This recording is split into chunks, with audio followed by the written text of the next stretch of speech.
Hallo und herzlich willkommen zu diesem Video, in dem ich mal wieder etwas Lebenszeit gegen Wissen eintauschen möchte. Ich weiß, ich bin ein bisschen late to the party mit Flux, aber naja, es hat auch mich ein bisschen Zeit gekostet, neben den Tücken des Alltages mich in Flux einzuarbeiten und ja, es ist halt auch ein bisschen langsamer als die anderen Models, die wir kennen. Deswegen hat das alles ein bisschen länger gedauert, aber es läuft uns ja nicht weg. So, ich versuche in diesem Video mal eine Übersicht zu erstellen über das, was wir bei Flux jetzt derzeit alles so haben und machen können. Ein paar Dinge werden vielleicht nicht so funktionieren, weil auch, ich muss ehrlich sagen, meine Hardware ist da auch total am Limit. Das ist ein negativer Punkt von Flux leider, die Größe und der VRAM-Bedarf. Aber wir werden da mal gucken, dass wir da so gut wie möglich durchkommen. So, und anfangen tun wir mit Flux Dev, dem Ursprungsmodel. Es gibt noch ein Flux Pro, das ist aber nicht für die, also nicht Open Model, nicht verfügbar für uns, sondern Flux Dev. Schaut euch da auch mal die Lizenz an. Es ist natürlich nicht für kommerzielle Zwecke nutzbar. Das ist verboten. Schnell später ist für kommerzielle Zwecke nutzbar. Und Pro, wie gesagt, nur über eine API. Aber dazu später mehr. So, wie kommen wir denn am besten jetzt in Flux Dev rein? So, ein guter Einstiegspunkt dafür ist, wenn wir einmal auf die Comfy-UI-Seite gehen. So, da ist sie schon und dann hier unten auf Examples klicken. Dann sehen wir hier einen Flux Reiter. Und hier haben wir eigentlich schon alles beschrieben, was wir machen müssen. Als allererstes, was brauchen wir dafür? Wo finden wir die Models? Auch das steht hier. Wir brauchen erstmal zwei Text-Encoder-Models. Einmal das T5 in der FP16 oder in der FP8-Version. Hier ist die FP16, hier ist die FP8-Version und das Clip-L. Das Clip-L habt ihr vielleicht schon auf der Platte rumliegen. Das brauchte man auch für andere Dinge bereits. Und einfach hier auf diesen Link klicken und dann kommt ihr auf eine Download-Seite von Comfy Anonymous, wo ihr die drei benötigten Textmodels, beziehungsweise sagen wir mal 2,5, weil ihr könnt wählen zwischen der FP18 und der FP16 und FP8 Version und dem Clip-L. Ladet euch das Ganze runter, das kommt in euren Clip-Folder. Ja, hier sind sie, 8, 16 und die L-Variante. In eurem Models Clip-Folder könnt ihr euch runterladen, damit Comfy das da findet. So. Als nächstes brauchen wir die VAE zum Encodieren und Dekodieren von Bildern. Auch hier ist der Link gegeben, klickt da drauf und ihr könnt die VAE hier runterladen. Das ist die AI.SafeTensors. Dann als nächsten Schritt brauchen wir natürlich das Model selber. Auch hier finden wir auf der Seite direkt den Link. Der ist hier. You can find the Flux Dev Division Model Weights hier. Auch das schauen wir uns mal an. Dann kommen wir erstmal auf die Model Card, auf Hugging Face und hier unter Files and Versions finden wir den Flux Dev SafeTensors Model. Und hier ist übrigens auch nochmal die VAE, aber könnt ihr hier auch runterladen. Aber wir brauchen das hier. Und hier sehen wir schon 23,8 GB ist das ganze Ding groß. Und wenn man sich bedenkt, dass das halt alles auch irgendwie in den RAM/VRAM oder andersrum VRAM/RAM passen muss, das tut schon weh, vor allem wenn man nicht gerade Besitzer einer 4090 ist. Wie gesagt, ich mit meiner 3080 Ti komme hier auch stark an die Grenzen der Hardware. Ich kann Bilder generieren, aber es dauert und oft ist es auch so, dass das Comfy sich irgendwie verhaspelt und ich muss die Models wieder unloaden und neu laden und solche Geschichten. Auf jeden Fall, die Model Weights kommen wie hier beschrieben in den Comfy UI Models Unit Folder. Das ist dieser hier. Ich habe hier Ordnerstrukturen auch für mich. Hier unter Flux habe ich jetzt hier oben das Flux Dev Model. Packt es euch da rein, auch dann wird es gefunden. Und als nächsten Schritt könnt ihr dann einfach hingehen und sagen, ich nehme jetzt dieses Bild hier, ziehe das hier rüber in mein Comfy UI, droppe es da und wir kriegen den Workflow für Flux Dev. Das Ganze sieht jetzt ein bisschen verwirrend aus auf den ersten Blick, weil wir haben hier unseren Sampler Custom Advanced drin. Das ist ein cooles Teil. Wir können es aber für den Einstieg jetzt auch ein bisschen simpler gestalten. Und zwar, lass uns da mal ein bisschen rumbauen. Als allererstes, was ich machen werde, ist, ich muss natürlich hier einmal meine Ordnerstruktur angeben. Ich nehme zum Testen jetzt mal das FP8 T5 Model. Clip L lassen wir. Und auch die VAE muss ich einmal mit Model angeben, mit Ordner angeben, damit das später gefunden wird. Wie kann man das Ganze jetzt aufbauen? Und aufräumen vor allem. So, Width und Height packe ich mal ein bisschen hier runter. Wir haben hier ein Empty SD3 Latent Image. Das lassen wir auch. Ich habe auch beim Testen, da bin ich noch nicht ganz durch, aber gesehen, dass es vielleicht doch ganz praktisch ist, das zu nehmen. Es funktioniert auch mit einem normalen Empty Latent Image, aber SD3, ich meine gesehen zu haben, dass das normale Empty Latent Image 4 Channels hat und das hier 16. Das hat mir bei manchen Rumbasteleien dann schon mal einen Strich durch die Rechnung gemacht, da ein normales Empty Latent Image zu nehmen. Deswegen bleiben wir mal beim SD3. Was wir aber machen können, ist, wir können zuallererst einmal den Custom Advanced rausschmeißen und alles, was mit ihm zusammenhängt. Die Random Noise, K-Sampler Select, Basic Scheduler, Model Sampling Flux lassen wir. Das können wir übrigens auch ausschalten, wenn wir wollen. Das steht hier unten in der Node. Wir lassen es aber an. Dann hätte ich gerne eine andere Save Node, damit ich das direkt in einen Ordner schmeißen kann. So, das können wir schon mal verbinden. Und das Ganze können wir jetzt ersetzen durch einen normalen K-Sampler. Und hier gibt es ein paar Dinge zu beachten. Da oben der Basic Guider kann auch noch weg. So, verbinden wir erstmal alles, was wir hier so haben. Wir nehmen das Model von hier unten, ziehen es hier hoch, nehmen das Positive und nehmen unser Empty Latent. So. Flux hat keine Negative Prompts. Unser Sampler braucht aber welche. Ja, wir können kein Negative hier eingeben. Deswegen machen wir hier Folgendes. Wir nehmen einfach eine Conditioning Zero Out. Das ist so, als würden wir eine leere Conditioning schicken, nehmen hier einfach unser Positive Prompt, jagen das da durch und hängen das ins Negative. Was wir dann hier im Sampler aber noch unbedingt beachten müssen, ist, dass wir die CFG auf 1 stellen. Wenn wir die CFG auf 1 im Sampler stellen, dann ignoriert der Sampler das Negative Prompt. Und damit läuft es. Also er motzt dann nicht rum, dass das ihm ein Negative Prompt fehlt. Dann funktioniert das alles wieder. Um die RAM-Auslastung noch ein bisschen zu verringern, könnten wir hier oben auch noch weitere Precision 8 Berechnungen einschalten. Ich lasse es jetzt aber mal auf Default.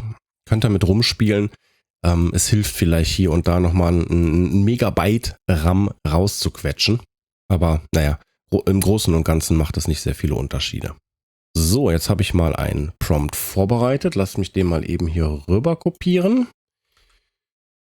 Und zwar haben wir hier A cyberpunk woman in a Tokyo-like city. Everywhere is neon lighting. It is raining. The woman is wearing a brown leather coat, short black trousers, a green shirt with the print Flux on it and blue fishnets. Her hair is dyed pink. So, das ist nämlich eine Stärke von Flux. Die Prompt Adhesion ist wirklich sehr gut. Das muss man sagen. Prompt Adhesion bedeutet, wenn ich jetzt hier so verschiedene Charakteristika eingebe, wie Brown Leather Coat, Short Black Trousers, a Green Shirt und Her Hair is Dyed Pink, dann kriegt Flux das ziemlich gut auseinandergenommen. Bei den kleineren Models haben wir ein starkes Bleeding dann immer. Ihr kennt das vielleicht, ne? Ihr gebt eine Farbe ein und ihr sagt ein grünes Shirt und auf einmal sind dann auch die Gardinen im Hintergrund grün oder es sind andere grüne Gegenstände im Hintergrund. Das ist dieses Bleeding. Das hat Flux ziemlich gut im Griff, aber es ist auch kein Wunder, weil Flux ist ein 12 Billionen Parameter Model. Zum Vergleich, das Stable Diffusion 3 Model Medium, was wir von Stability AI bekommen haben, war ein 2 Billionen Parameter Model und wir haben jetzt das 6-fache an Parametern da drin. Das ist zur Bildgenerierung selber gut, ne, wegen Prompt Adhesion und so, aber wo es nicht so gut ist, ist es natürlich, ne, wir sehen es in der Größe. Das Ding wird natürlich auch riesig und kickt dann so ein bisschen, die Hardware, die man lokal hat, so ein bisschen zur Seite. Es ist gerade noch on the edge auf so 4090er Level. Ich habe auch von Leuten gehört, die haben es geschafft, auf einer 3060 das Ganze laufen zu lassen. Das funktioniert auch alles, aber es dauert halt teilweise ewig, weil auch Comfy UI sehr stark arbeiten muss in Sachen RAM-Management. Das ist halt echt ein bisschen unproblematisch. So, wir gucken mal, ob das Ganze funktioniert. Ich lasse es einmal laufen. Ich schiebe es nochmal hier so ein bisschen zurecht. Und dann gucken wir mal, was dabei rauskommt.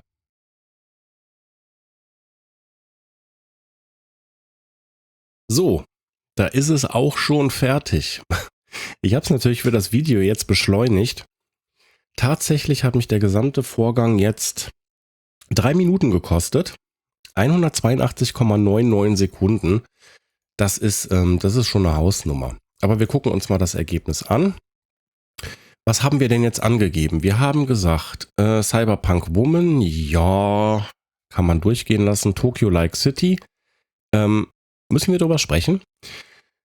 Neon Lighting hat hingehauen. Es regnet, sieht man hier. Ne? Hier sehen wir eindeutig den Regen. So, jetzt kommt das Interessante. Brown Leather Coat, check. Short Black Trousers, check. Green Shirt, check. With the print Flux on it, check. And Blue Fishnets. Ja, eindeutig blau. Und her hair is dyed pink. Auch das, denke ich, können wir bestätigen. Daran sieht man, wie gut die Prompt-Adhesion von Flux ist. Wenn wir jetzt aber mehrere Batches durchlaufen lassen oder mehrere Bilder, das habe ich im Vorfeld mit diesem Prompt auch gemacht, dann wird man auch sehr schnell sehen, wenn das Model einmal einen Weg gewählt hat, dann bleibt es dabei auch. Das heißt, die Bilder, die wir rauskriegen, sind alle sehr, sehr ähnlich zu denen, wie wir es jetzt hier gerade sehen. Ne? Also teilweise ist es dann auch schwer, per Prompting das Model ein bisschen in eine andere Richtung zu reißen. Da muss man dann sehr stark mit rumprobieren. Also es ist ein bisschen starkköpfig, das Model dann hier. Es macht sehr gute Bilder und es befolgt das, was wir eingeben. Meistens. Aber wenn es die Richtung hat, bleibt es dabei und man muss dann wirklich ein bisschen mit Prompting versuchen, das dann in eine andere Richtung umzuleiten. Zum Prompting selber. Ihr könnt natürlich mit Basic Prompts, also das hier ist eigentlich noch ein Basic Prompt, könnt ihr schon sehr viel machen. Noch besser ist es allerdings, wenn ihr wirklich, wirklich ausführliche Beschreibungen in das Model reinhaut.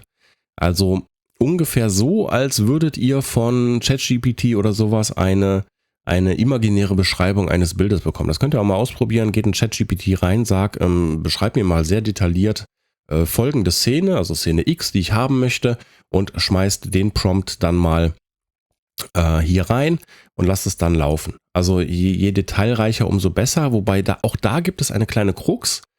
Und zwar ignoriert das Model hier und da auch gewisse Texte, Tokens. Das könnte daran liegen, dass wir hier ein sehr großes Model haben. Und wenn ihr jetzt euch mal einen See vorstellt, aka ein Stable Diffusion Model, auf dem Bojen schwimmen mit unterschiedlichen Begriffen, ne? Woman, Man, Beard, Hair, whatever. So, dann muss dieses Boot einen Weg dadurch finden, durch diesen See, und möglichst viele dieser Bojen mitnehmen. Der See ist unser kleines Model. Jetzt haben wir aber mit Flux ein Meer gekriegt. So, auch da schwimmen diese Bojen drauf und die Abstände sind natürlich wesentlich weiter auseinander. Das heißt, unser Schiffchen wird versuchen, einen Weg durch dieses Meer zu nehmen und möglichst viele dieser Bojen, aka Text-Tokens, mitzunehmen. Allerdings liegen manche so weit entfernt, dass es da gar nicht mehr drankommt. Und deswegen ignoriert es dann diese Begriffe. Auch das könnt ihr versuchen mit ein bisschen umprompten vielleicht oder andere Begrifflichkeiten zu nehmen, dass dann noch irgendwie, dass ihr die Tokens auf den Kurs eures Schiffchens bekommt. Wo Flux eigentlich ziemlich gut ist auch, ist Image to Image. Das können wir einmal machen. Ich nehme mal eine Load Image Node und nehme unsere Woman with a Dirty Face. Ich muss das Ganze einmal eben auf SDXL-Verhältnisse umrechnen. Resolution by Aspect Ratio, SDXL. Jetzt haben wir unsere Width und Height hier wieder gekriegt. Die können wir hier einmal reinhängen. So. Zack, zack. Die nehmen wir erstmal weg. So. Natürlich müssen wir auch ein VAE-Encode hier hinterhängen. Beziehungsweise wir nehmen noch eine Resize Image. Sagen auch hier Width und Height da dran. und nehmen dann das. Nehmen wir mal Langzos und ich nehme Crop zur Sicherheit. Na, wo ist denn mein Image? Bleibt doch mal da dran kleben. So. Genau, wir brauchen die VAE, die nehmen wir von hier oben. Und wir nehmen das jetzt als Latent Image hier rein und sagen mal Denoise 0,5. So, und wenn ich das Ganze jetzt mal laufen lasse, ich hoffe, es funktioniert. Ja, es ist sehr ähnlich geworden. Die Bildqualität ist aber ganz gut. Ich werde nochmal eben das Denoise ein bisschen hochdrehen, sagen wir mal auf 0,75. Damit wir auch ein bisschen mehr Prompting-Einfluss bekommen. So, das ist schon besser geworden. Auch hier hat er versucht, Pink Dyed Hair zu machen. Wir haben das grüne Shirt, wir haben das braune Leather Jacket. Und ja, hier sehen wir ein bisschen Bleeding. Ich meine, das war jetzt ein bisschen unfair, mit diesem Bild zu sagen, wir wollen blaue Fischnetz haben. Nichtsdestotrotz hat das Blau hier in so eine Art Tattoo reingebleedet. Kann passieren, aber ihr seht, trotzdem kriegt man ziemlich gute Image-to-Image-Bilder dabei raus. Auch wenn es jetzt ein bisschen durch das Image-to-Image gegeben ist, mit dem Bouquet im Hintergrund. Es ist übrigens auch ein negativer Anteil von Flux, dass solche Porträtfotos oder Fotos mit einem Motiv im Vordergrund, hier ist der Hintergrund immer sehr stark mit Bokeh belegt. Das ist wirklich teilweise ein Problem, diesen Bokeh wieder wegzukriegen. Da müssen wir uns noch irgendwie was überlegen, wie wir damit handhaben. Es kann ein bisschen helfen, wenn man noch ein Second Pass und sowas dahinter hängt und so. Aber so richtig gut habe ich es noch nicht herausgekriegt. Ach, habe ich vielleicht ein bisschen vergessen am Anfang zu sagen. Hier oben Flux Guidance, ne? Das ist unsere neue CFG an der Stelle. Ja, ein bisschen runterdrehen, mehr ans Prompting halten, hochdrehen, ein bisschen mehr dem Model geben.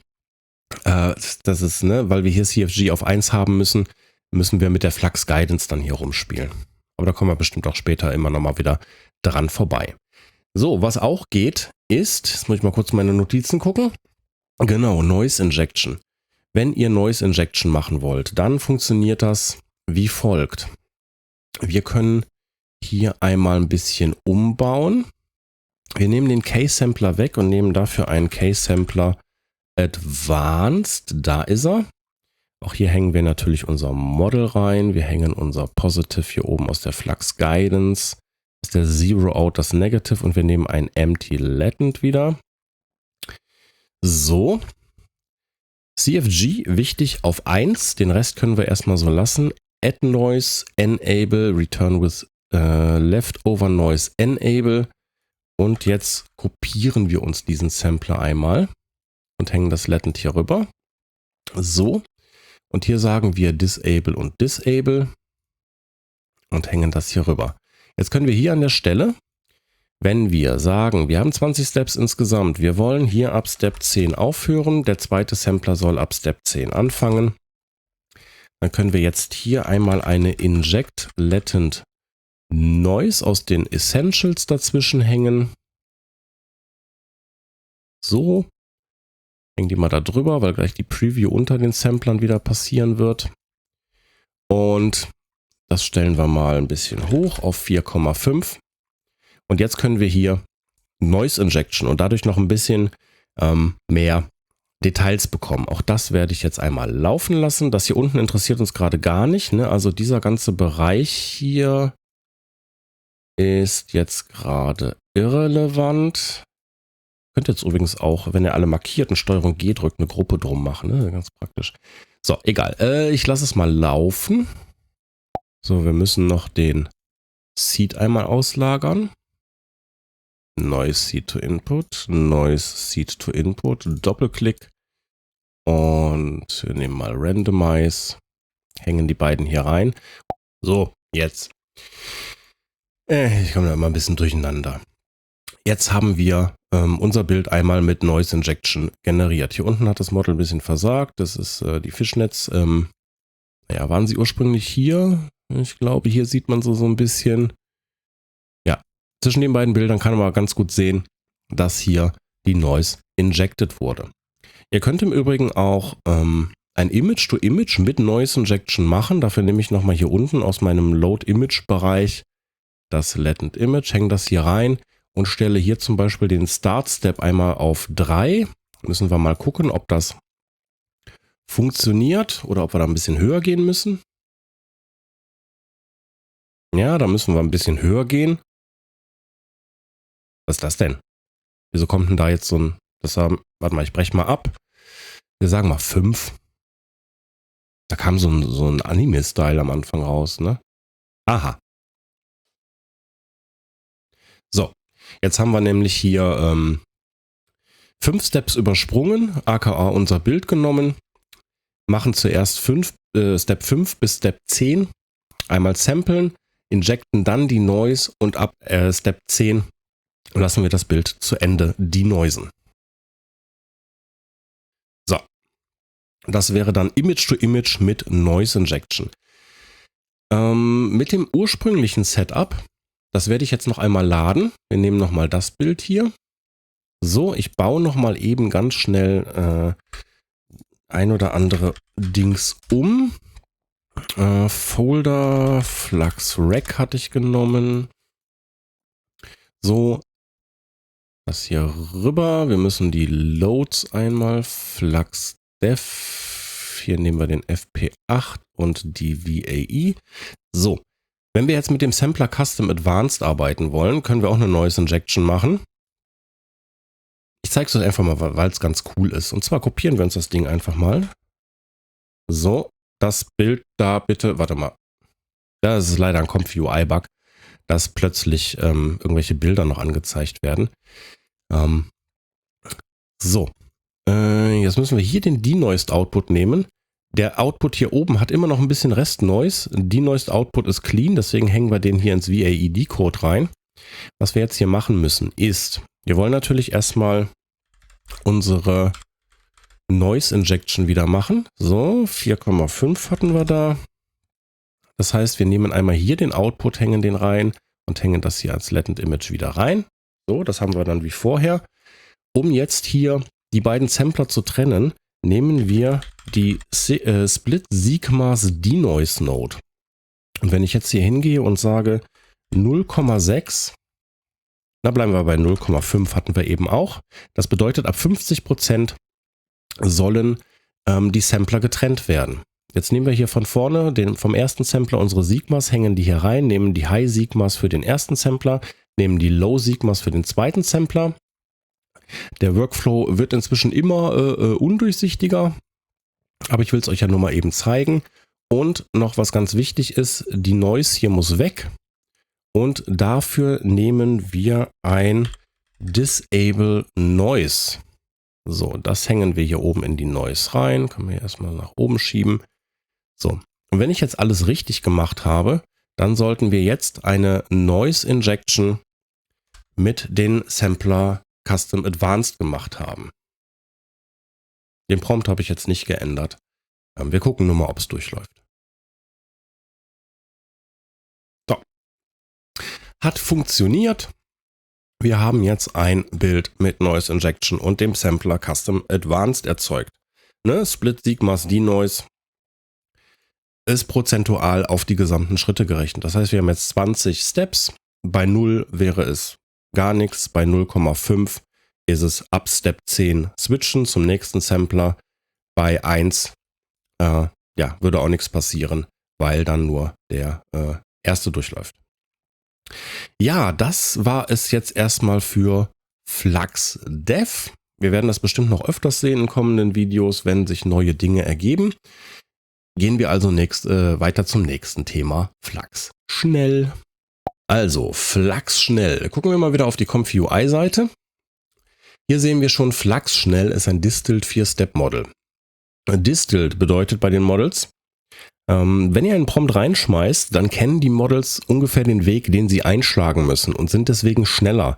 Anstatt erstmal kreuz und quer im Model sich zu orientieren und zusammenzusuchen, welche Tokens man jetzt braucht und so, kennen die Distilled Models mehr oder weniger ihren Weg und schlagen den ein. Und das sorgt dafür, dass man anstatt mit 20 Steps nur noch in 4 Steps ein Bild erzeugen kann. So, hier steht schon, die Model Weights sind hier zu finden. Und was wir hier nämlich auch sehen ist, dass wir auch 23,8 GB runterladen müssen für das Schnellmodel. Das bedeutet, wir können Bilder in weniger Steps generieren, allerdings nicht mit weniger VRAM-Verbrauch. Das ist ein kleines Problem. Also, ne, wie bei FluxDev. Wir kommen sehr schnell an VRAM und RAM-Limits. Und vor allem, wenn ComfyUI versuchen muss, dieses ganze Model zwischen VRAM und RAM hin und her zu shiften, kommt das natürlich auch wieder mit Performance-Verlusten. Nichtsdestotrotz, ladet euch das runter und das Ganze kommt in den UNet-Folder. Wo ist es? Hier in euren Models UNet-Folder rein. Und dann können wir das auch schon laden. Ich ziehe einmal den Workflow hier rüber. Das Ganze sieht wieder so aus. Ich baue nochmal eben ganz schnell um und nehme den K-Sampler, weil ich habe das Ganze eigentlich schon mal aufgenommen. Das baue ich so um wie eben. Ich habe das Ganze schon mal aufgenommen und das Problem war, dass mir OBS abgeschmiert ist. Deswegen probiere ich das Ganze jetzt nochmal mit dem K-Sampler. Ich weiß nicht, ob der Custom Sampler vielleicht ein paar kleine Probleme macht oder so. Wir schauen mal. So, CFG auf 1 ist auch hier wichtig und Steps brauchen wir jetzt derzeit nur 4. Dann tauschen wir einmal diese Save Image Node aus. FluxRec. So. Und dann schauen wir mal. Wir haben hier oben Flux schnell. Da muss ich das Model noch ändern. Ich nehme auch hier den FP8. Flux und die VAE muss ich umstellen. Wir nehmen den Prompt von eben. Wo sind meine Prompts? Da. Damit wir mal einen Vergleich haben. So. Und dann versuchen wir mal das Ganze laufen zu lassen. Das sieht gut aus. Ich bete zu den OBS-Göttern, dass es mir nicht schon wieder wegsammelt. So, und jetzt haben wir ein Bild mit nur 4 Steps erzeugt. Wir gucken uns das Ganze mal an. Ja, wir sehen schon die Unterschiede. Qualitativ kommt es nicht an das Dev-Model ran. Wir haben auch keine blauen Fischnetz gekriegt. Wir haben eine, ja, schwarze Hose, grünes Shirt, braunes Coat gekriegt. Pinke Haare, Neon, Regen. Die Bilder sind nicht schlecht, das muss man wirklich sagen, ne? Allerdings hat mich die Execution mit Model Loaden jetzt auch knapp 160 Sekunden gekostet. Deswegen, ja, VRAM wird trotzdem benötigt, wie beim Dev auch, nur die reine Renderzeit geht schneller. Ich probiere jetzt nochmal eben ein zweites Bild. Das habe ich eben auch gemacht und das hat mir die Aufnahme gekillt. Allerdings hat sie schon beim ersten Bild gekillt. Hier das Q5 muss ich auf Flux ändern. Wir müssen nämlich mal cute cat in front of a store in a city. Store sign saying a latent place. Cat is self-holding sign Flux. Cat is wearing a futuristic spacesuit. All is set in a sci-fi environment. Pictures made in a Disney or Pixar style. Auch da gucken wir uns mal eben an, wie das Model das Ganze umsetzt. Ja, da sehen wir schon, es ist, ja, wie so doppelt. Zwar zweimal korrekt geschrieben doppelt, das muss man jetzt positiv bewerten. Allerdings macht es keinen Sinn. Sign Flux ist da, unsere Katze mit Spacesuit ist da, vor einem Store. Mit einem anderen Seed kann man da sicherlich noch mehr machen. In der vorigen Aufnahme hat es allerdings auch ein bisschen gebleedet. Also da hatte ich dann nicht a latent place da drüber stehen, sondern Landed Plug oder sowas. Aber ja, es erzeugt schöne Bilder in nur 4 Steps. Dann auch wenn das Model mal geladen ist, sehr schnell. Also relativ schnell. Der Prompt war jetzt 24 Sekunden für 4 Steps. Normalerweise kann ich in 24 Sekunden ein 30-Step SDXL-Bild problemlos denoisen. Aber ja, ne, es ist schneller, aber VRAM bleibt trotzdem. So, gut, dann gucke ich mal, was als nächstes auf meiner Liste steht. Und das ist der Flux FP8, den wir uns als nächstes anschauen werden. Okay, gucken wir uns mal den FP8 Checkpoint an. Wir gehen wieder auf die ComfyUI Example-Seite zurück. Simple to use FP8 Checkpoint Version. You can find easy checkpoint Flux. Hier gucken wir mal rein und hier haben wir es dann auch.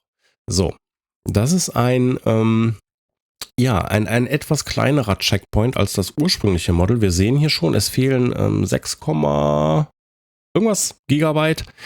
Es ist also ein bisschen freundlicher für nicht so gut bestückte Rechner. Und auch meinen, muss ich ehrlich dazu sagen, obwohl der eigentlich ganz gut bestückt ist, aber später werde ich dazu, glaube ich, auch noch mehr sagen. So, das Ganze kommt jetzt aber nicht mehr in euren Unit-Folder. Nein. Das kommt jetzt in euren Models Checkpoints-Folder. Hier habe ich Flux und hier liegt er. Ne? Das steht aber auch nochmal hier beschrieben. Hier steht Checkpoints Directory, Models Checkpoints. So, und das Ganze kann man dann wie einen normalen Checkpoint laden, also mit der Load Checkpoint Node. Wir gucken mal eben an, was uns ComfyUI hier kredenzt. Ja, ist ein sehr, sehr überschaubarer Workflow. Auch hier nehme ich mal eben die neue Save Image Node und so der Flux Rec. Jetzt, wo ich mich vertippt habe, bin ich mir gar nicht mehr sicher, ob ich eben die richtigen Ordnernamen angegeben habe oder ob ich gleich irgendwie ein wüstes Durcheinander von Ordnern auf meiner Platte habe. So. Auch hier steht wieder die Warnung. Wir sollen CFG auf 1 stellen. Das machen wir. Die Node schiebe ich schon mal hier ein bisschen weg. So. Oder ist schon gemacht. Ja, und hier sehen wir schon. Ich muss nochmal eben in den Ordner springen. Ne? Das ist einfach dann der Flux Dev FP8 Save Tensors Checkpoint. Ist alles drin, was man braucht. Wir haben das Model, wir haben das Clip, wir haben die VAI. Ganz normaler Checkpoint. Nur mit einer Precision von 8. Bedeutet, wir haben jetzt nicht mehr 16-Bit, sondern 8-Bit-Berechnungen. Geht ein bisschen mit Qualitätsverlust einher. Ist allerdings, wie wir gesehen haben, auch kleiner und deswegen besser handelbar. Ich nehme nochmal unseren Test-Prompt von eben. Hänge den hier rein. Lasse das Ganze einmal laufen. Und bete währenddessen zu den OBS-Göttern, dass auch diese Aufnahme jetzt durchgeht. So, da ist unser Bild. Wie sieht es aus? Ist eigentlich auch ein sehr schönes Bild geworden. Braunes Code. Wieso sage ich immer brown?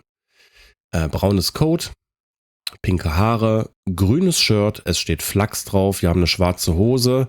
Wir haben aber keine blauen Fischnetz. Da war Dev noch ein bisschen besser. Ist aber auch sehr filigran hier. Wir haben Neon Lighting, wir haben Regen, wir haben, weiß ich nicht, ob es Tokio ist, weil man es wieder nicht sieht. Wir haben wieder dieses Bokeh-Problem. Aber ne, es war auch wesentlich smoother, das Ganze durchlaufen zu lassen. Wir haben jetzt, oder ich habe jetzt 130 Sekunden mit Model Loading. Ich nehme nochmal eben unser Katzenbeispiel. Das jage ich auch nochmal durch. Und hier sagen wir mal, wir wollen auf dem Schild FP8 stehen haben. Und das lasse ich jetzt auch nochmal laufen. Dann gucken wir mal, wie lange das dauert. So, da haben wir unser Bild. Läuft die Aufnahme noch? Die Aufnahme läuft noch sehr schön. Ich hoffe es. Ja, ist auch recht schön geworden, finde ich. Hier finde ich den Bokeh sogar ganz gut mit dem Text kombiniert. Hier steht FP8, hier steht Flump und Kratzer. Das ist eine Katze, hat wahrscheinlich dran gekratzt, ist normal. Ist trotzdem ein schönes Bild. So, aber was mir jetzt gerade aufgefallen ist, und da laufe ich auch oft rein, passt mal auf. Ich zeige euch jetzt einmal die Konsole. So, machen wir mal hier ein bisschen, damit man ja sieht. Ich mag das, wenn die Konsole so ein bisschen transparent ist. Das war aber manchmal auch unpraktisch. Das hier oben war das erste Bild, was ich gerendert habe mit unserer Cyberpunk-Frau. Da haben wir 3 Sekunden für eine Iteration gebraucht. Ne? Und mit Model Loaden war es dann 130 Sekunden, wie ich eben sagte. Wir haben jetzt ohne Model Loading 194,8 Sekunden gebraucht. Nur, und das habt ihr ja selber gesehen jetzt hier im Video, das war nicht editiert oder so, nur weil ich den Prompt geändert habe. Und es gingen jetzt die Sekunden auf 9,35 Sekunden pro Iteration hoch. Ich weiß nicht, woran das liegt.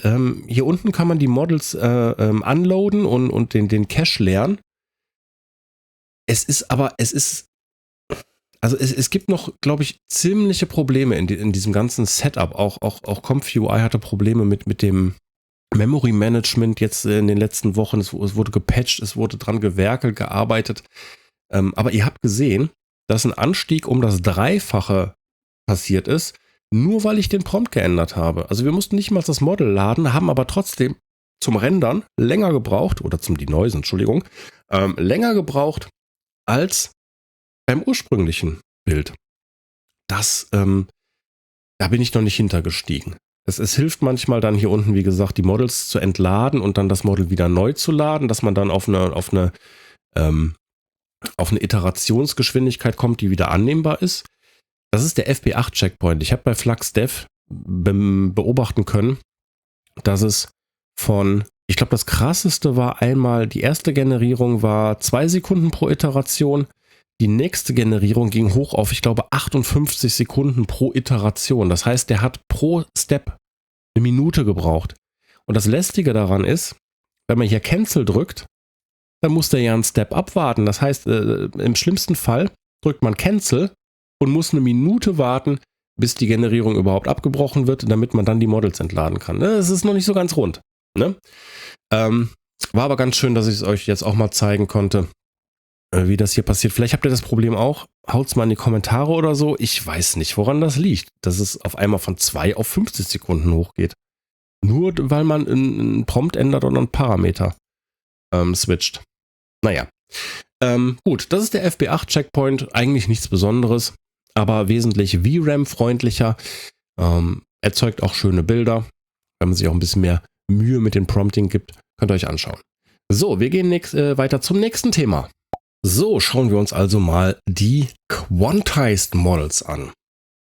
Gut, ich habe hier den Link. Links findet ihr natürlich alle auch unten in der Beschreibung. So sieht das Ganze aus. Das ist die Model Card. Und was sehen wir denn hier? Das ist eine GGUF-Conversion vom Flux One Dev. Genau, gucken wir mal rein. Hier sehen wir die ganzen Models. Die gehen von Q2 über Q3, 4, 5, 6 und 8. Was bedeutet das? Quantized Models. Im Gegensatz zum Schnellmodel, was ein destilliertes Model war, sind die Quantized Models auch, wie man hier sieht, kleiner in der Größe. Das liegt daran, dass innerhalb des Models gewisse Bereiche komprimiert werden, stärker oder weniger, deswegen auch die unterschiedlichen Dateigrößen. Und das sorgt dafür, dass man natürlich, je kleiner, umso mehr Qualitätsverlust. Aber es gibt uns die Möglichkeit, FluxDev zu verwenden und gleichzeitig auch ein bisschen anzupassen auf unsere RAM-Bedürfnisse. Ne, ich glaube FP8, ich kann noch mal gucken. Das FP8-Model war 17,2 GB groß. Gut, hier ist auch noch Clip und sowas mit dabei. Das Q8-Model ist 12,7 GB groß. Und je weiter man hochgeht, umso kleiner wird's. Das Q2-Model ist wirklich nicht schön.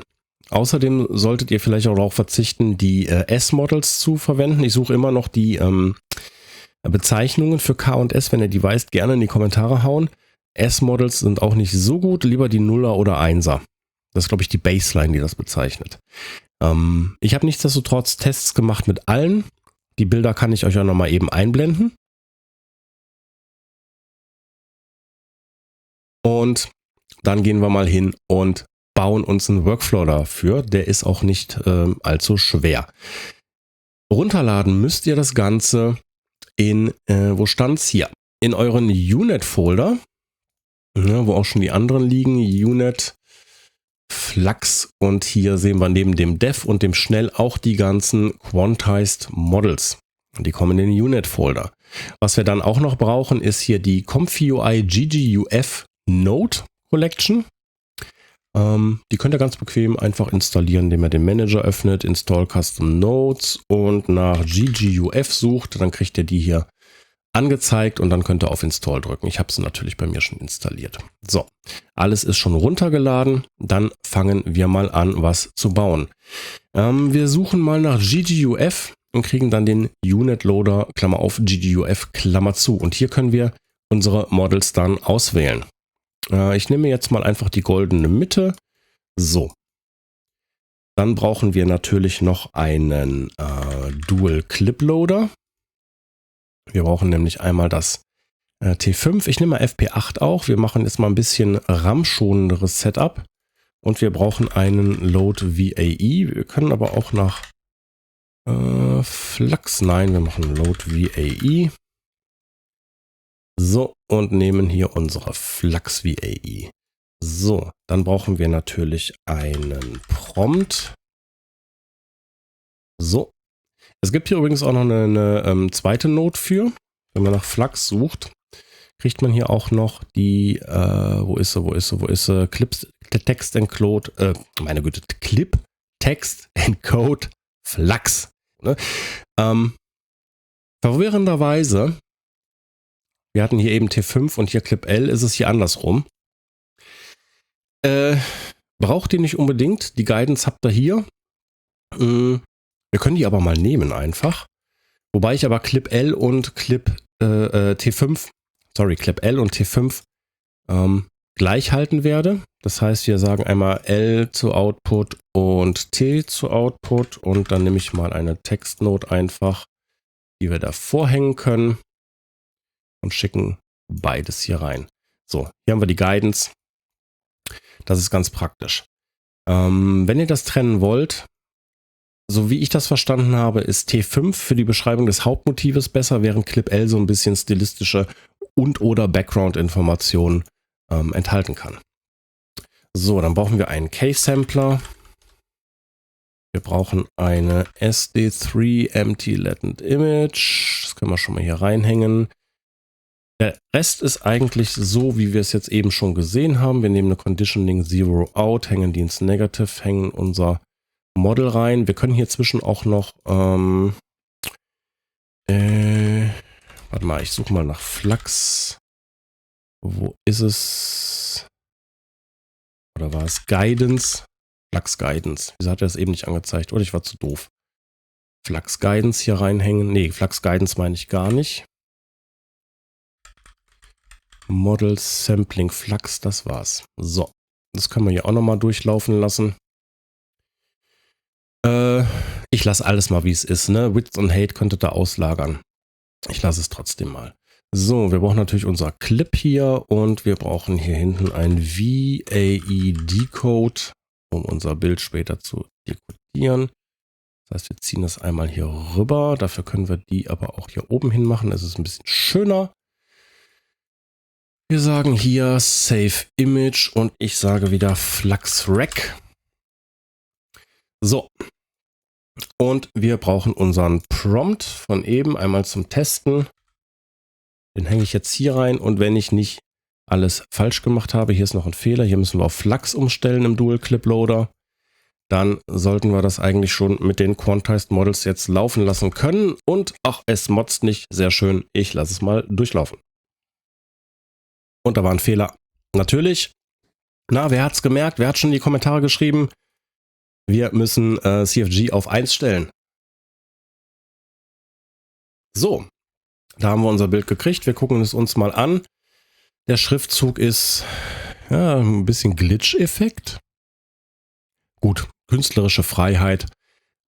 Nichtsdestotrotz, pinke Haare, ein braunes Coat, grünes Shirt, schwarze Hose, blaue Fischnetz, Neonlighting, Regen, Tokio, war ich noch nie, weiß ich nicht. Und natürlich eine Menge Bouquet. Also, das ist, es lief auch wesentlich schneller. Ich habe jetzt 42 Sekunden gebraucht, um dieses Bild zu erzeugen. Ich mache jetzt gleich auch nochmal das zweite Bild. Kann ich schon mal rüber kopieren und wir sagen hier aber nicht Q5, sondern Q4, weil wir das Q4 Quantized Model benutzt haben. Ich lasse es nochmal laufen. Man merkt schon, dass es sehr viel Einfluss hat. Q4 ist, wir können während der hier läuft noch einmal kurz gucken. Q4 hat 6,8 GB und das 1er 7,5. Wir sind hier mit dem Nuller unterwegs, also dem noch kleineren. Die Quantized Models sind wirklich ganz gut, um sich ein bisschen an die Gegebenheiten der Hardware anpassen zu können. Und sie erzeugen trotzdem noch schöne Bilder mit Text, mit allen Beschreibungen. Genau. Es gibt übrigens auch Quantized Models von vom T5 Clip Text Encoder. Die habe ich persönlich noch nicht ausprobiert, kann man sich aber dazu packen. Es gibt nämlich auch einen G-Juve Dual Clip Loader für GGUF. Damit könnt ihr die dann auch laden. Aber es funktioniert eigentlich so schon ziemlich gut. Wir haben, nur gut, die Katze hält das Bild, das Sign jetzt nicht. Das steht hier einfach so freischwebend rum. Mit dem Q oder ein paar Probleme gehabt. Nichtsdestotrotz, die Schrift ist ganz gut rausgekommen. Das ist zum ersten Mal wirklich ein Pixar-Style. So. Ist eigentlich ein schönes Bild. Ja. Finde ich ganz gut. Ne, diese Variante hier, dass man hier ein bisschen switchen kann. Wie gesagt, die S-Models könnt ihr eigentlich rauslassen. Die braucht man nicht. Das Q2 ist auch schlecht. Also es ist wirklich minderwertige Qualität. So ab Q3, obwohl das ist ein S-Model, guckt mal so ab Q4. Ich glaube, da seid ihr so im SDXL-Bereich auch nach oben hingehend. Und je mehr, also je höher die Nummer ist, umso besser ist es natürlich. Aber da könnt ihr euch ein bisschen rantasten und seid ein bisschen gnädig zu eurer Hardware dabei. Schöne Sache, allerdings auch ein kleiner Indikator dafür, dass sich die Open Model Community hier gerade versucht, selbst zu heilen. Ne? Also die Probleme, die Flux Dev und Flux Schnell auf der lokalen Hardware verursachen, es sieht ein bisschen danach aus, als wäre das hier ein Versuch der Selbstheilung und quantisierte Modelle rauszubringen, damit man trotzdem noch die Bildqualität erhält, aber auch auf lokal laufender Hardware überhaupt an ein Ergebnis rankommt. Gut, ich gucke in meinen Spickzettel und als nächstes haben wir die Flux LoRa's. So, für die Flux LoRa's ist nicht so spektakulär, aber cool. Ne? Ich habe den Workflow jetzt schon mal ein bisschen umgebaut und was geändert. Was zeige ich euch gleich nochmal im Detail. Woher bekommt ihr jetzt die LoRa's? Also, ich klicke mal hier auf den Link. Es gibt einerseits von X-Labs selber eine Flux LoRa Collection. Hier könnt ihr sehen, es gibt Disney LoRa, Kunst LoRa, eine Furry LoRa, eine Midjourney LoRa, damit eure Bilder ein bisschen mehr nach Midjourney aussehen, eine Realism LoRa, Scenery LoRa etc. Die könnt ihr hier runterladen. Die sind auch teilweise echt nicht groß. Die dienen auch dazu, eure Bildgenerierungen in die gewünschte Richtung zu pushen. Also wenn ihr jetzt mit dem Base Model Anime zum Beispiel machen wollt, dann könnt ihr die Anime-LoRa noch dazu packen, um ein bisschen mehr oder stärker diesen Effekt zu bekommen. Genauso verhält es sich mit den anderen. Und mit einer Größe von meistens so zwischen 40 und 50 Megabyte, sind wir mal ehrlich, bei der Modelgröße kommt es auf 50 Megabyte dann auch nicht mehr an. Ne? Das macht den Braten nicht fett. Natürlich ein weiterer Anlaufpunkt Civit AI. Da könnt ihr filtern auf LoRa's. Die werden gerade wie bescheuert trainiert natürlich. Im Filter heißt es, glaube ich, oder die Abkürzung ist F1. Ich glaube, im Filter steht aber auch Flux dann drin.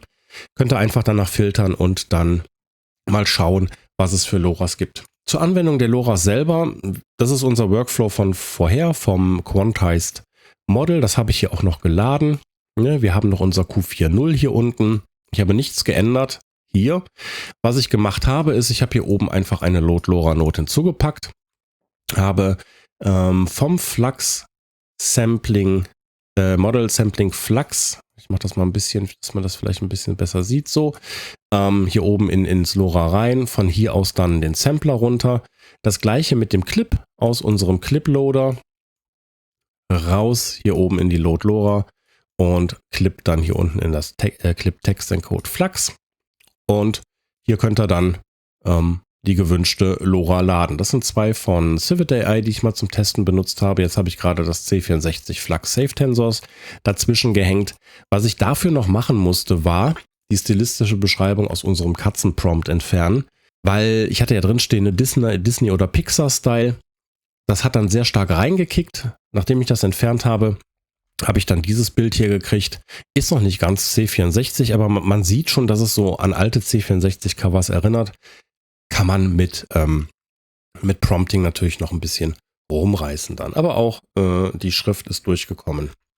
Das funktioniert. Also im Prinzip nicht besonders spektakulär. Das Schöne ist aber, was ich damit zeigen wollte, es funktioniert auch mit den Quantized-Modellen. Das heißt, auch hier habt ihr die Möglichkeit, euch euren Hardware-Gegebenheiten ein bisschen anzupassen und dann trotzdem die LoRa's zu verwenden. Funktionieren natürlich auch mit dem normalen Flux Dev Model. Mehr gibt es dazu nicht zu sagen. Tobt euch aus, guckt auf Civit AI, was ihr braucht. Es kommen so viele LoRa's gerade raus. Das ist, ja, wie gehabt, ne? Neues Model, neue LoRa's. Einfach Spaß haben ein bisschen. Endlich mal etwas Unkompliziertes mit Flux. So, als nächstes steht auf dem Plan der IPA. Also werfen wir mal einen Blick auf den IPA. Als Einstiegspunkt nehme ich diesen Link hier, unten in der Beschreibung natürlich, und wir schauen uns das Ganze mal an. XLabs AI Flux IP Adapter. Kommt in der Version 1, steht hier irgendwo auch hier, da zack, Version 1, directly in Comfy UI. Das ist sehr schön, das klingt alles sehr gut. Was müssen wir jetzt als allererstes machen? Wir müssen uns erstmal das Model für den Flux IP Adapter runterladen. Das ist auch schon wieder 1 GB groß. Aber der Clou bei der Geschichte ist jetzt, das kommt nicht in die normalen Ordner rein, wie wir sie kennen, sondern das kommt in den Comfy UI Models XLabs IP Adapter Folder. Und es geht auch leider nicht, dass man die Extra Models YAML oder sowas dafür verwendet, um es auszulagern. Nein, es muss in der lokalen Comfy UI Installation platziert werden.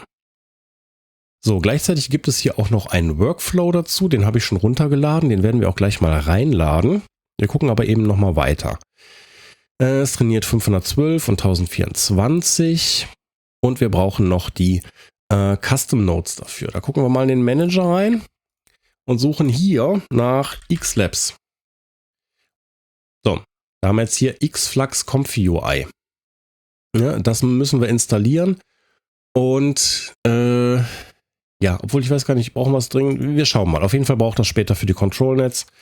Packt es euch einfach drauf. So, wir laden einmal den Workflow des IP-Adapter. Flux IP-Adapter Workflow. Dann kriegen wir das schöne Ding hier. Ja. Das sieht erstmal aus wie Kraut und Rüben. Wir haben nämlich hier eine LoRa-Node, die gar nicht connected ist. Die können wir wegschmeißen. Dann überlappt sich hier unten alles. Ich kann trotzdem schon mal die VAE laden. Flux, so.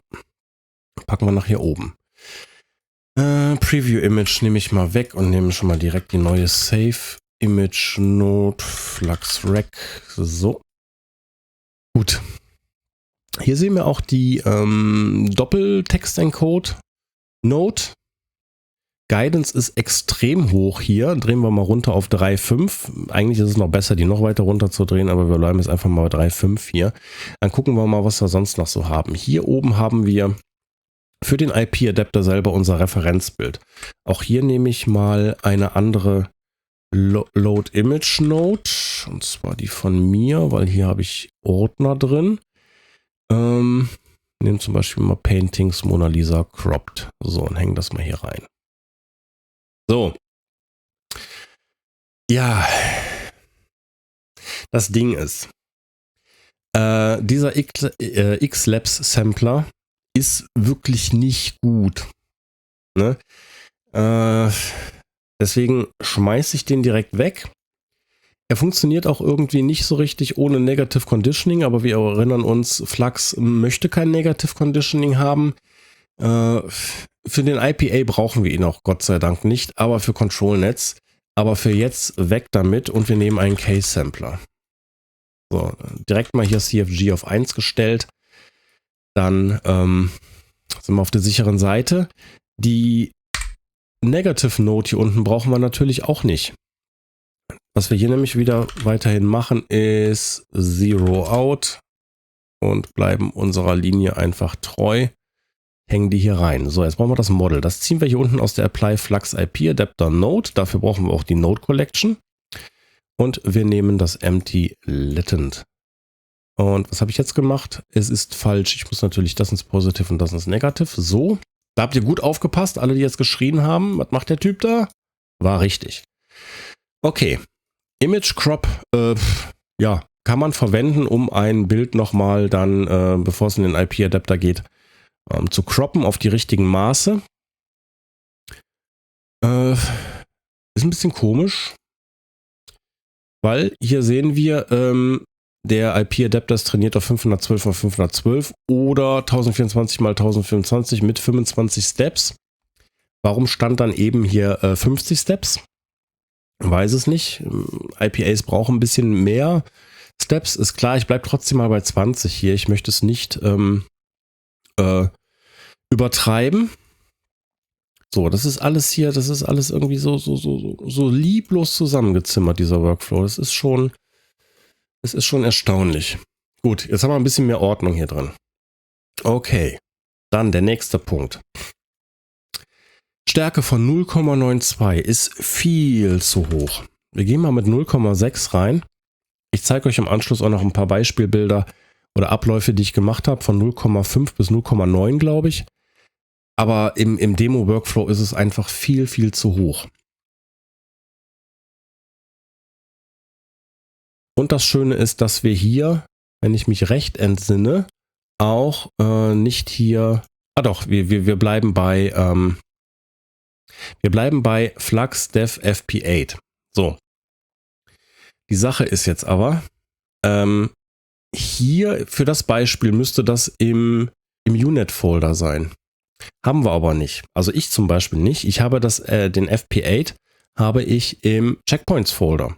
Das heißt, ich schmeiße die auch raus, nehme einen normalen Load Checkpoint, da ist er, und sage hier, ich möchte das Flux FP8 nehmen. So, dann brauchen wir da oben aber auch eigentlich den Dual Clip Loader nicht mehr, weil wir können das Model jetzt hier rüber hängen und Clip hier rüber.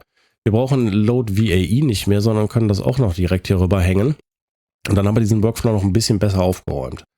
Das sieht doch schon wesentlich kompakter aus als das, was wir eben in der JSON gesehen haben, oder? Findet ihr nicht? So, wenn wir die jetzt auch noch wegschmeißen, weil das war eben, was ich meinte, wenn es auf 1024 x 1024 trainiert ist oder 512 x 512, wieso machen wir dann eine Weite von 1024 und eine Höhe von 512? Das ist alles so verwirrend, Leute. Ich weiß es nicht. Gut, so. Ich nehme jetzt mal wieder unseren Prompt. Weil ich einfach faul bin, kopiere ich den mal in beide Dinge hier rein. Ins Clip L und ins T. Und ja, soll ich es mal laufen lassen? Ich lasse es mal laufen und wir schauen, was passiert. Aha. Flux IP Clip Vision. Ah, genau. Guter Punkt, danke ComfyUI. Wir brauchen auch noch die Clip Vision Variante und die finden wir hier. Ja, die finden wir auch hier auf der Seite. Download Clip L Model Save Tensors. Hier geben wir auf die Files and Versions und laden hier die Model Save Tensors in unseren Clip Vision Folder, der dann aber wieder im ComfyUI Models sein kann und das ist nicht verwechseln mit dem Clip with Big G oder so oder hier dem genau mit dem hier für den IP-Adapter, den Patch 14336, das ist ein anderer. Ich habe den jetzt Clip with Large Patch 14 genannt. Könnt ihr auch IP-Adapter Flux nennen oder wie ihr möchtet. Das kommt auf jeden Fall in den Clip Vision Folder. Da geht auch die extra Model YAML wieder.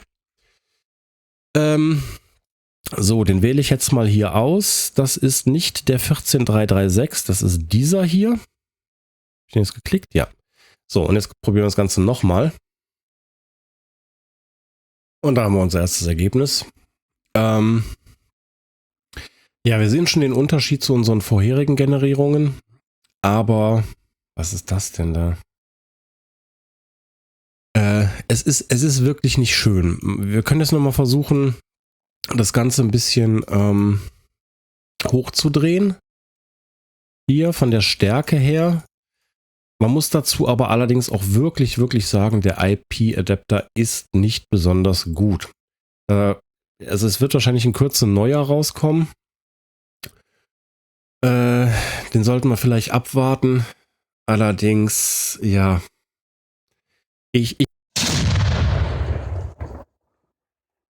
Ja, und da ist mir wieder die Aufnahme weggesemmelt. Wir haben gesehen, wie es funktioniert. Ich habe euch Bilder gezeigt. Und also mit den verschiedenen Stärken und sowas. Ja, probiert selber damit rum. Wie gesagt, es soll, glaube ich, ein neuer IP-Adapter noch kommen, eine neue Version, die dann vielleicht was besser ist. Aber so läuft das Ganze. Und ich zeige ja trotzdem in dem Video, wenn was crasht oder so, das gehört einfach dazu. Ne? Da muss man mal ehrlich sein. Das gehört einfach dazu, wenn man einfach mit so großen Models lokal arbeiten muss. Dann kann das passieren. Gehen wir weiter zu den Control-Nets. So, den letzten Punkt, den wir uns angucken, das sind die Control-Nets. Da muss ich aber leider schon sagen, das kann ich nicht bei mir laufen lassen. Ich habe es nicht hinbekommen, dass es irgendwie mal vernünftig funktioniert, weil wir FluxDev brauchen und ja, das nochmal 1,5 GB oben drauf haut. Nichtsdestotrotz wollte ich es euch mal eben zeigen. Ich dachte mir zuerst, ich zeige euch die Links hier zu den einzelnen Control-Nets, aber das mache ich nicht, weil, guck mal, wir können hier einfach mal auf XLabs AI klicken, auf das gesamte, also auf die Community-Page von XLabs AI, und wenn wir da ganz nach unten scrollen, da sehen wir alles, was XLabs anbietet dafür. Und hier haben wir die Control-Net-Version in der 3er-Variante, V3. Es gibt hier nämlich auch eine, also Einzelversionen, noch alte. Es gibt aber auch eine Collection. Moment, wo ist sie? Hier LoRa Collection, ControlNet Collections. Ah, guck mal, das wurde vor 2 Tagen geupdatet. Wir gucken da mal rein. Was haben wir denn hier?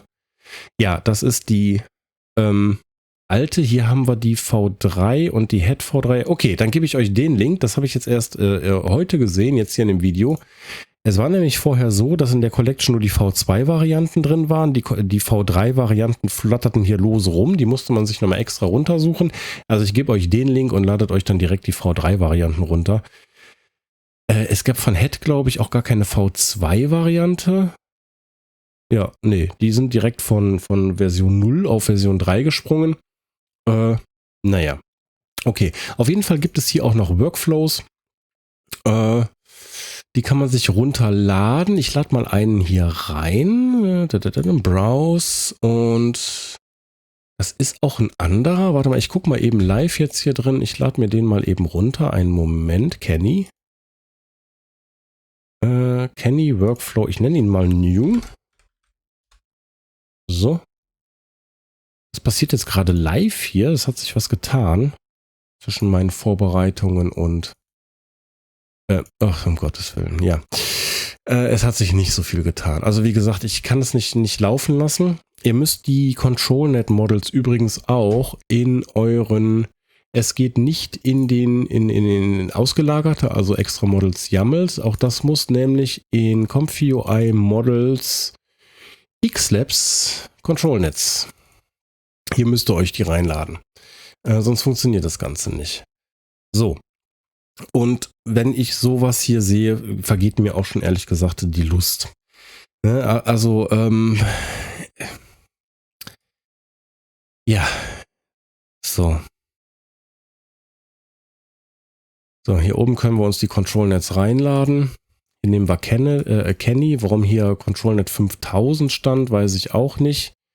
Was sie inzwischen verbessert haben jetzt anscheinend, ist, dass hier oben es auf FluxDev steht und hier unten auch FluxDev geladen wurde. In der vorigen Variante wurde hier unten noch FluxDev geladen. Hier oben war aber der FP8-Checkpoint eingestellt. Ja, ich versuche mal hier so ein bisschen so durchzustolpern, aber wie gesagt, ich werde es nicht starten. Warum wird hier zum Beispiel auch das Kenny, von Kenny erzeugte Bild gespeichert? Das macht doch irgendwie auch nicht so viel Sinn. Hier hinten haben wir eine Preview und eine Save Note. Gott, das ist alles so durcheinander. So, und das Problem ist eigentlich dieser XLabs-Sampler. Ne? Da sind wir eben schon mal dran vorbeigestolpert. Eigentlich brauchen wir keinen Negative. Der funktioniert aber nur mit dem Negative. Das könnten wir jetzt auch wieder mit dem Zero-Out belegen. Hier werden beide Models geladen, aber diesmal in einer anderen Reihenfolge, und zwar so, wie es hier in dieser Clip-Text-Encode Flux-Node genannt wird. Vorher hatten wir immer T5 und dann Clip-L, hier ist es jetzt andersrum. Sollte nichts ausmachen, ist aber doch verwirrend. Also, aber diese Text-Encode-Nodes sollten sich eigentlich den richtigen Encoder rauspicken. Was hier im Prinzip passiert ist, ist ein ganz normales Control-Net, aber es verursacht bei mir nur Probleme, wenn ich es laufen lasse, weil es ballert mir einfach den RAM voll und jetzt in der Aufnahme will ich es nicht mehr machen. Ihr könnt euch den Workflow hier runterladen für die verschiedensten Varianten. Wir können ja nochmal Example JPEG reingucken. Wow, ja, sagt jetzt auch nicht so viel aus. Im Prinzip ist es ein normaler Flux-Workflow jetzt mit dem Apply Flux Control Net und Load Flux Control Net dazwischen. Das Ganze kam auch aus den, finden wir die so? Hier aus den Xflux ComfyUI Nodes. Die haben wir auch schon für den IPA, meine ich, geladen. Ja, und dann sollte es prinzipiell so funktionieren wie jedes andere Control-Net auch. Allerdings habe ich es noch nicht irgendwie vernünftig zum Laufen gekriegt. Es war jetzt nicht sehr schön und ich muss auch dazu ehrlich sagen, ich habe es dann auch aufgegeben, nachdem solche Probleme auftreten, wie wir es jetzt auch schon in der Aufnahme gesehen haben. Ja, aber das ist so euer Einstieg, wenn ihr es auch probieren wollt. Viel Glück, habt Spaß. Ich hoffe, da tut sich auch noch einiges. Aber das Problem liegt eigentlich ganz woanders und das werde ich jetzt mal kurz im letzten Kapitel dieses Videos ansprechen. Okay, also ich möchte jetzt hier auch mal an der Stelle meine persönliche Meinung hier ein bisschen kundtun. Ich persönlich finde, es war kein guter Move, auf ein 12B-Model zu switchen. Das letzte Model, was wir bekommen haben, war halt mit SD3 Medium ein 2B-Model. Und jetzt ist direkt der Sprung passiert auf ein 12B-Model. Und die ganzen Hintergründe dahinter erscheinen mir ein bisschen fadenscheinig. Der ganze Open Model und Open Source Community Gedanke wird meines Erachtens durch das Flux Dev ein bisschen ausgehebelt, weil im Prinzip wird hier gesagt, naja, es ist ein Open Model, ihr könnt damit testen, ihr könnt damit spielen, ihr könnt hier IPA benutzen und Control Nets, aber euer Pech, wenn ihr dadurch mit eurer Hardware limitiert seid. Und mit Limitierung der Hardware ist schon fast gemeint, dass, ja, man könnte in den Raum stellen, entweder du hast eine 4090 und kannst damit mehr oder weniger arbeiten, was auch Probleme macht, weil es natürlich trotzdem noch im Vergleich zu den anderen Models sehr langsam ist. Oder du hast halt einfach Pech und musst gucken, wie du klarkommst. Und hier, ihr könnt unser Flux-Schnellmodel kommerziell benutzen, Flux Dev aber nicht. Aber es gibt natürlich auch unser Flux Pro.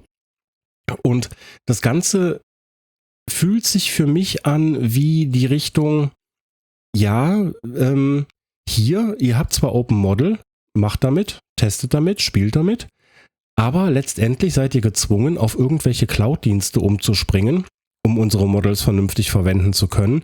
Und dadurch, dass ihr natürlich dann die Cloud-Dienste bezahlen müsst, bezahlen die Cloud-Dienste uns. Und das ist die eigentliche Intention hinter dem Ganzen. Es ist, wir haben es selber in dem Video gesehen, es passieren immer wieder Probleme. Es ist teilweise ein Krampf, das Ganze zum Laufen zu bekommen und am Laufen zu halten.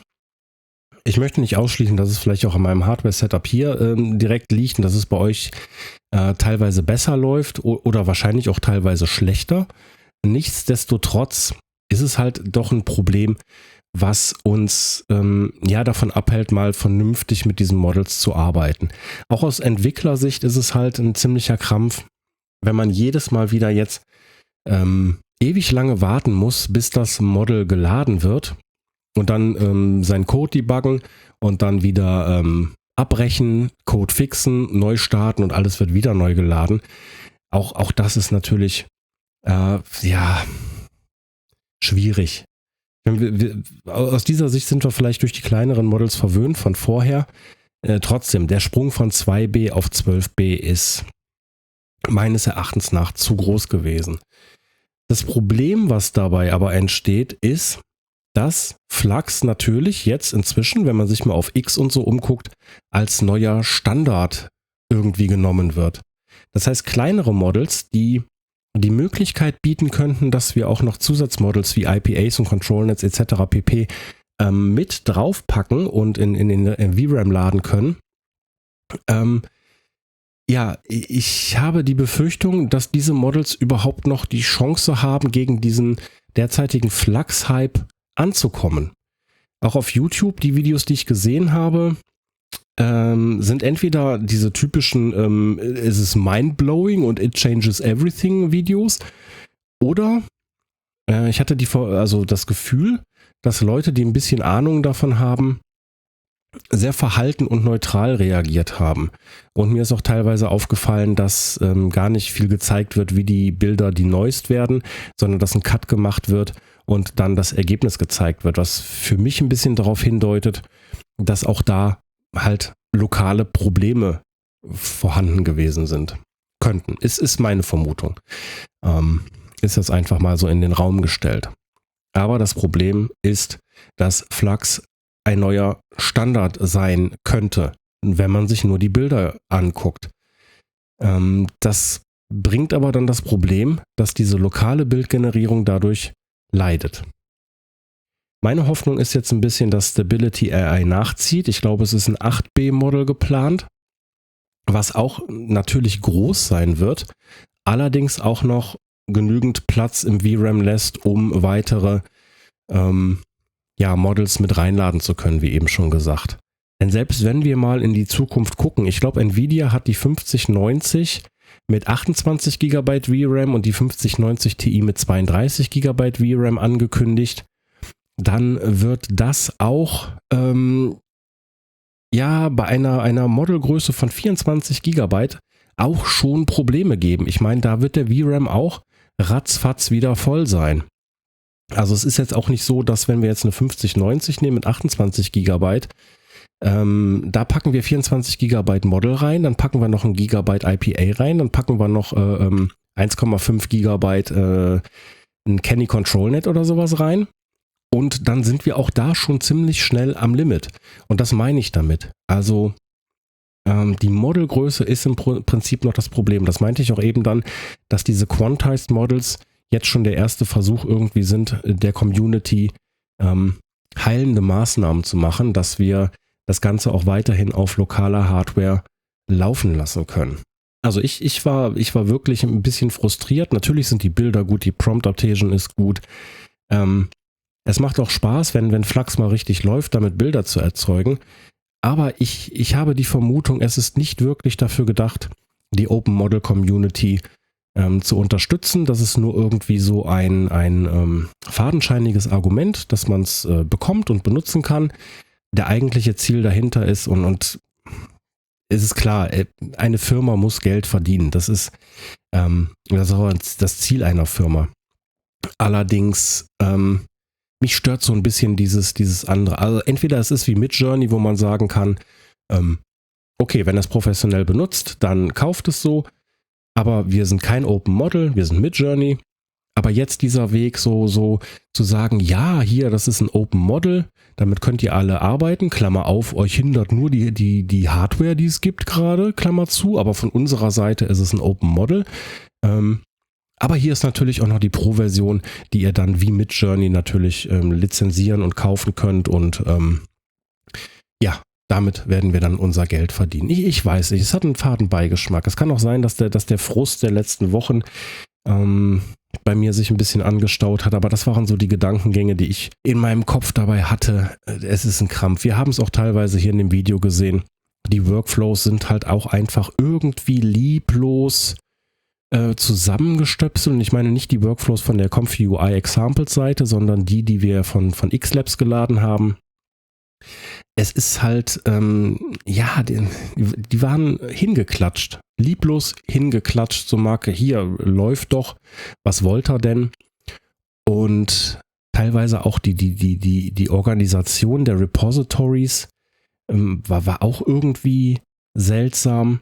Es fühlt sich für mich halt irgendwie so ein bisschen an wie Mittel zum Zweck, um das Argument aufrechtzuerhalten. Wir tun was für die Open Model / Open Source Community, aber das eigentliche Ziel dahinter ist etwas anderes. Und vom XLab Sampler will ich gar nicht erst anfangen. Der ist glaube ich, nicht sehr schön programmiert. Und wenn es geht, würde ich ihn nicht benutzen. So, das ja, ist ein bisschen außergewöhnliches Ende jetzt für so ein Video. Normalerweise konzentriere ich mich ja auch mehr oder weniger auf technische Dinge, aber ich musste das auch mal loswerden. Es ist nicht alles Gold, was glänzt, nämlich, ja, wir haben ein Model gekriegt, was sehr schöne Bilder macht, aber uns auch auf den, meines Erachtens nach von mir genannten Punkten irgendwie hinterrücks mit einem anderen Ziel verkauft wird. So. Das wollte ich mal loswerden. Ich weiß nicht, wie ihr das seht. Diesen Hype würde ich nur teilweise teilen. Einerseits natürlich wegen den guten Bildern, aber andererseits wegen dem ganzen Drumherum kann ich mich dem nicht so anschließen. Flux wird uns natürlich weiterhin begleiten. Das kriegen wir jetzt nicht mehr weg. Es wird keinen Schritt zurück geben von Flux. Wie gesagt, ich hoffe nur, dass Stability AI mit einem 8B-Model und dann dazugehörigen IP-Adaptern und Control-Netz und so nachziehen kann. Und dass wir da auch wieder nicht nur schöne Bilder, sondern auch wieder ein bisschen mehr steuerbare Kontrolle über die Bilder und die Bildgenerierung erhalten werden und dass das Ganze auch weiterhin auf lokalen Maschinen funktioniert, wenn nicht unbedingt auf dieser Generation, dann zumindest auf der nächsten. Aber auch da sehe ich bei Flux ein bisschen schwarz, weil wer hält denn eine Firma ab, davon zu sagen, naja, wir machen jetzt nicht 12 Billionen Parameter, sondern wir gehen jetzt direkt auf 32 Billionen Parameter und dann hat das Model jetzt halt ja, mal locker 40 Gigabyte. Aber hier, ihr könnt es runterladen. Ach, eure Hardware passt da nicht zu, auch wenn es die letzte Generation der gerade verfügbaren Consumer-Hardware ist. Naja, aber das ist ja nicht unser Problem, ne? Wir geben euch das Open Model hier und ja, den Rest müsst ihr selber gucken. Ich weiß nicht. Hat alles irgendwie ein bisschen Fadenbeigeschmack und wollte ich nochmal loswerden. Lasst euch aber nicht runterziehen davon, ist nur meine Meinung.